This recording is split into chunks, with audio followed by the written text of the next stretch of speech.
Hey guys, it's Chelsea. Welcome back to my channel. I post a video weekly, so you can subscribe to my channel, hit that bell to be notified for when I upload, and yeah, let's get into the video. A Hagwon is a private language academy or a private school in Korea. Hagwons do have quite a bad reputation in the ESL community, and that is mainly because Hagwons are not government regulated, so they are known to be risky.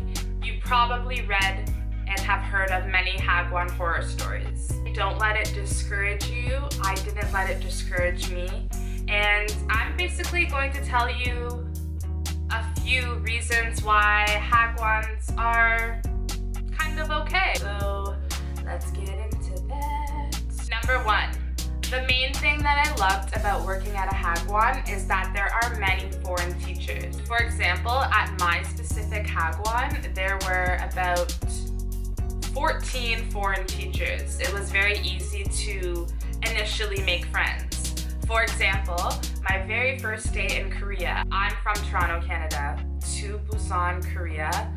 I was traveling for over 24 hours, so I was exhausted. You want to know the first place that I went to once I arrived in Korea? My work. I walked into the teacher's room and I was greeted by like 7 people. Like, hey man, what's up? My name's this, my name's this. And I was like, yes, English speakers. One of the girls actually, believe it or not, went to my university. Her and her boyfriend went to Western, and another guy, the guy who trained me, went to Western. So I worked with 3 people who went to my university. What a small world, that was insane. But she took me out for lunch my very first day. I know that at a public school, or if you do the EPIK program, you are the only foreign teacher at your school. So that could be a disadvantage because it will be harder to make friends. The only con I can say about Hagwons, however, is that many Hagwons hire couples, and I don't know why they do it. If anyone knows why, please explain it to me in the comment section. But in my experience at my school, all the couples like either just stuck to each other or hung out with the other couples. And there was quite a few of them, so like that kind of took away from being able to build friendships with some of my colleagues because, you know, I don't know. Hagwons aren't that bad because they have a relatively high pay, and the salary is a little higher than the EPIK salary. You will work long hours, and I guess that makes up for the higher pay. So for example, my typical day started at 9:40 and it ended at 7. Or sometimes it started at 11 and it ended at like 5. But I had a typically longer day than a public school teacher would. Because Hagwons are not government regulated, there is the risk of not being paid or being paid late. Personally, I have never been paid late at my Hagwon, and I have always been paid what I was supposed to be. So I never had an issue with the pay, which is great. I think that having a higher salary and a couple extra hours of work a week is fine. So yes, Hagwons aren't that bad because you get a higher pay. And now number 3, Hagwons aren't that bad because it is easier to get a job. Now I say that easy. It is not easy to get a job, but it is easier to get a job than the EPIK program. I know for the EPIK program you have to submit a lesson plan and you have to write I think an essay, and you have to do a lot of documentation and paperwork and stuff.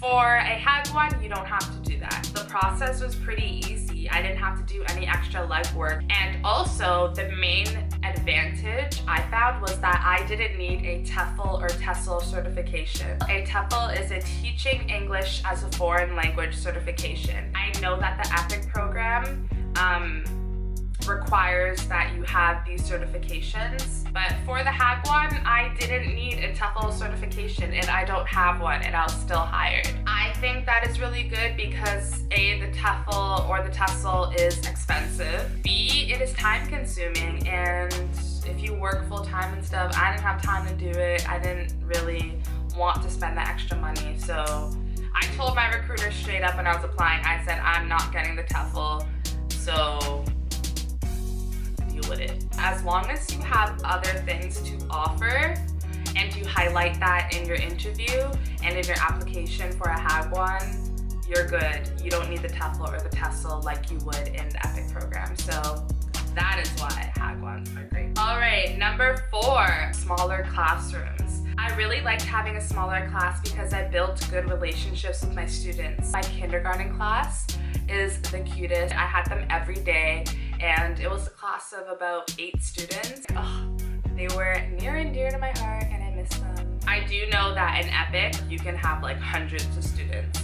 So a lot of them you don't know by name. So I really liked that at Hagwon, I knew almost every student. All right, another reason why Hagwons aren't that bad is that you have autonomy in the classroom.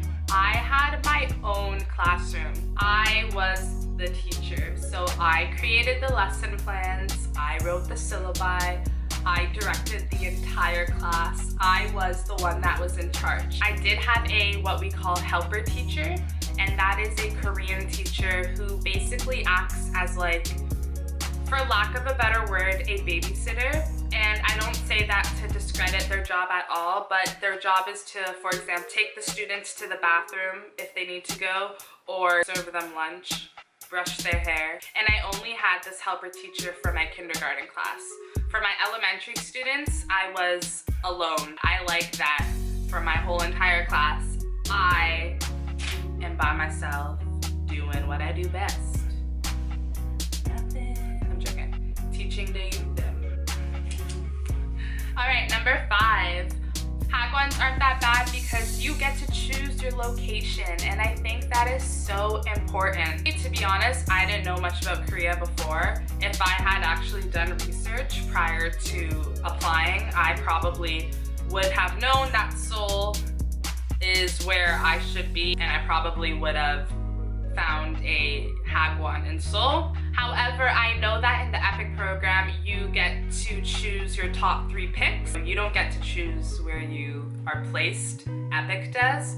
And I feel like I would have hated that because if they put me in like a rural area, and I have a few friends in EPIK, but one specifically who lives in like a village, basically, or a very small town, but she says it's basically a village, and she hates it. I really need a food break. Like, I feel like I've been talking way too much. I'm always eating when I film, like Tim Hortons birthday cake tickets. Bless up. One, big up yourself.